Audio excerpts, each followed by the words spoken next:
Hello दोस्तों, आप सभी का स्वागत है आपका अपना यूट्यूब चैनल एसएससी यूनिक मस्ती में। दोस्तों, अगर यदि आप भी तैयारी कर रहे हैं SSC, banking, railway, constables, Bihar police, Bihar दरोगा, रेलवे, एएलपी और technician all other competitive exam का, तो आप हमारे साथ इस चैनल के माध्यम से जुड़ सकते हैं। और यदि आप अपना जीके जीएस को बेहतर बनाना चाहते हैं तो आप हमारे इस चैनल को ज्वाइन करें और चैनल को सब्सक्राइब करें और बेल आइकन को जरूर दबा लें। दोस्तों, आज का सेशन में आपका सवाल होगा फिजिक्स और भारतीय संविधान से। चलिए दोस्तों, बिना देर के हुए सेशन की ओर बढ़ते हैं। सेशन का पहला सवाल आपका है, रेडियो सक्रियता का मात्रक है डेसिबल, फोटोन, डॉप्सन और बेकेरल। आपका राइट आंसर हो जाएगा बेकेरल, आपका राइट आंसर होगा। अगला सवाल है, नाभिकीय अभिक्रिया में उत्सर्जित न्यूट्रॉनों की संख्या को कम करने तथा अभिक्रिया को नियंत्रित रखने हेतु नियंत्रक के रूप में किसका प्रयोग किया जाता है? ग्रेफाइट की छड़, कैडमियम की छड़, बेरॉन की छड़। ऑप्शन नंबर डी है बी या सी।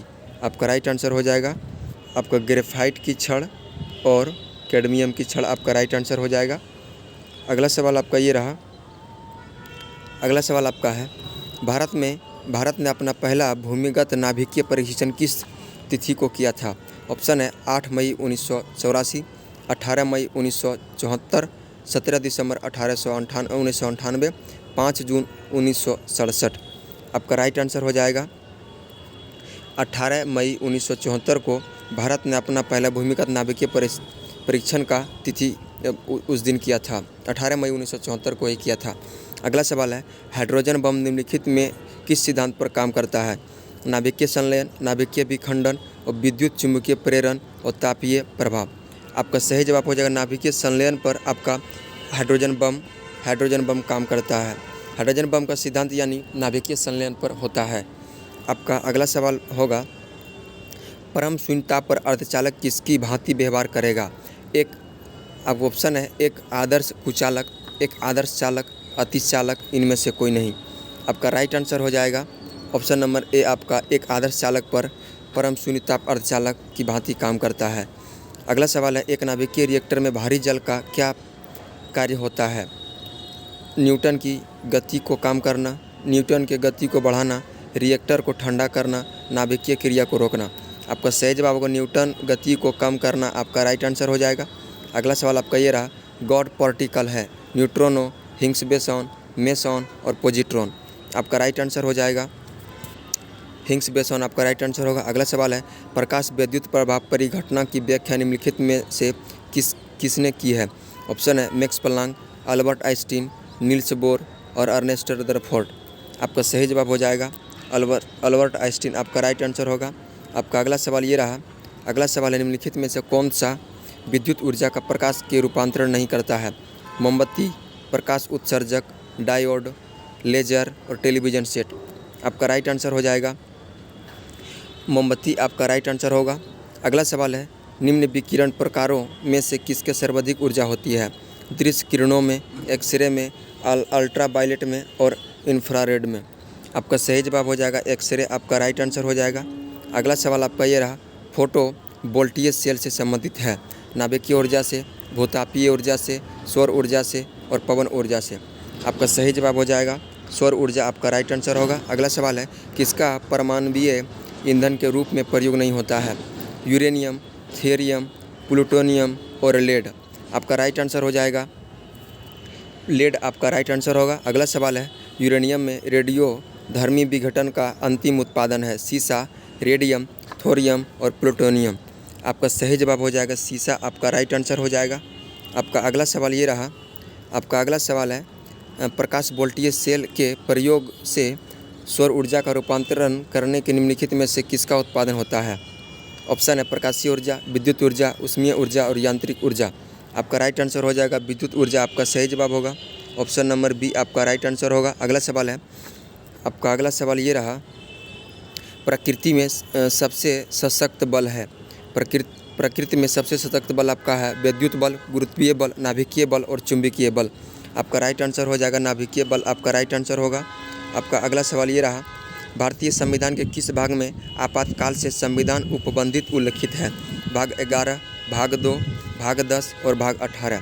आपका सही जवाब हो जाएगा भाग 18, आपका राइट आंसर होगा। अगला सवाल है, आंतरिक अशांति के स्थान पर सशस्त्र विद्रोह शब्द निम्न में से किस संविधान द्वारा जोड़ा गया है? ऑप्शन है 42वां संविधान संशोधन, 44वां संविधान संशोधन, 46वां संविधान संशोधन और 69वां संविधान संशोधन।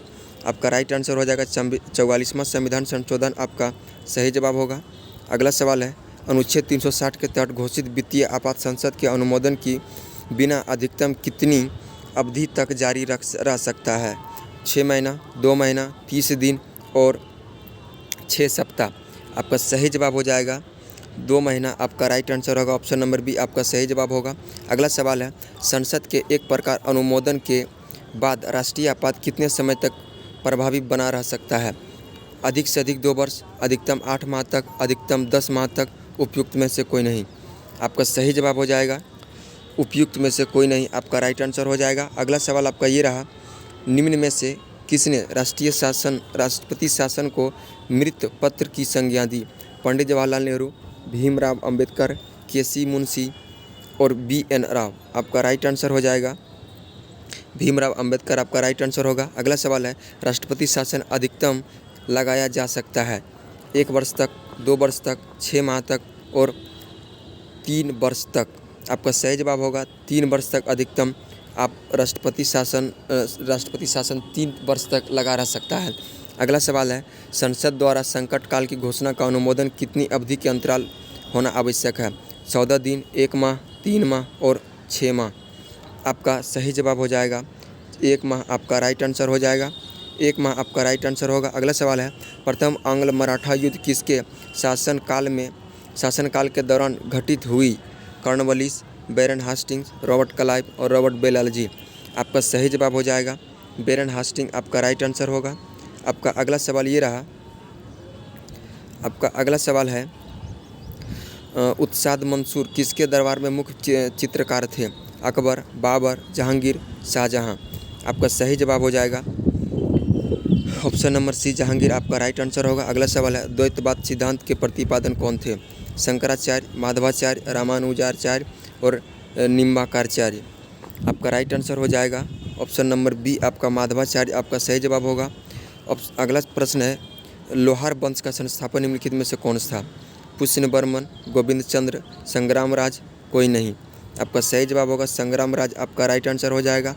इस सेशन का आपका अंतिम सवाल होगा, बृहदेश्वर मंदिर कहाँ स्थित है? कांचीपुरम, तंजौर, एलोरा और मान्यखेत।